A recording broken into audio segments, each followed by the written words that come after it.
Hi everyone, I'm Major Jill and I'm a member of the Canadian Armed Forces, the military.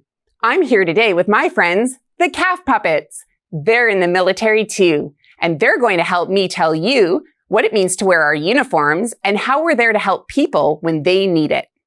Hey kids, Pilot Dan here, reporting for duty. Sometimes, when there are big snowstorms, forest fires, or when it rains too much and it causes floods, we help Canadians. We check on people to make sure they're okay. We deliver food when they can't get to the grocery stores. And sometimes, when the bad weather means they need to leave their houses, we help get them somewhere safe. Isn't that right, Anne? That's right, Dan.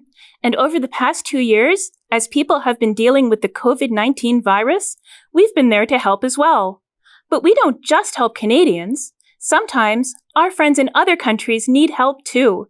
So we go to their countries to work with them to help keep them safe. We learn a lot when we work together.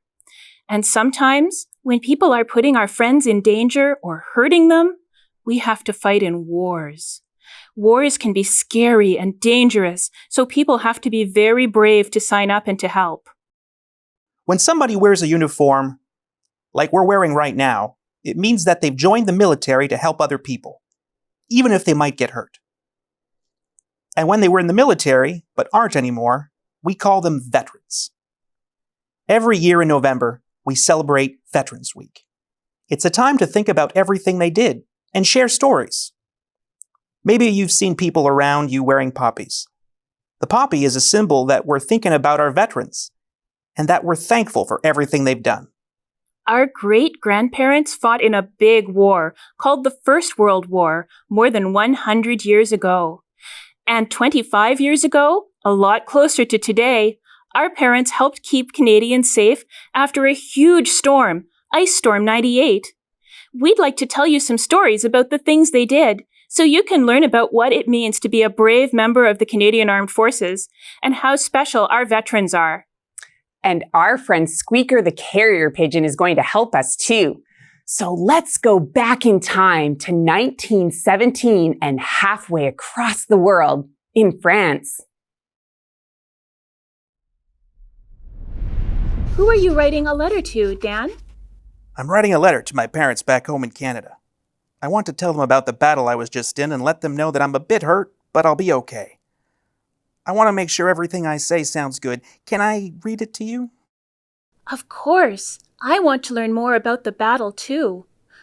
Wait, what is a battle? A battle is the part of a war when people fight. It can be a few days or even years. It's difficult and scary for people on both sides. Lots of people can get hurt or even die. This battle was at a place called Vimy Ridge. The German soldiers we were fighting had taken this place of land from our friends in France, and we helped take it back. Oh, okay. That sounds like it's a really hard thing to go through. I'm happy you're all right. I'm sure your parents must be very worried. What did you write in your letter to them? April 13th, 1917. Dear Mom and Dad, I'm writing to you from a hospital bed in France. I got hurt fighting in a big battle at a place called Vimy Ridge, but I'm safe and I'll be feeling better soon. Before the battle, we spent most of our time in these big ditches called trenches. Some of them were really long, so long you couldn't even see where they went. Even though the trenches were muddy and wet, they protected us from the fighting going on around us. We ate there. We slept there. We played cards to pass the time. It was difficult to be in the trenches, but we were all very nervous when we got the order to come and fight the German soldiers. They had their own trenches not too far from ours, and they were fighting very hard.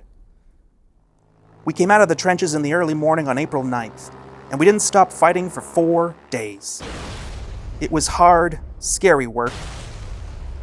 Lots of people got badly hurt and a lot of people died. But by the end, we had won. We had taken back Vimy Ridge. They're saying this was a big moment in the war, a big moment for Canadians, since people from all across the country came to help out. But mostly, I just want to come home. I know everyone fighting feels the same way, even the people we're fighting against. I hope we all get to. Soon. With love, Dan. Wow, Dan, that was really interesting. It sounds like it was really scary for you. Thank you for sharing your letter with me. If you put it in an envelope, I can send it. Squeaker, can you make sure this gets back to Dan's parents?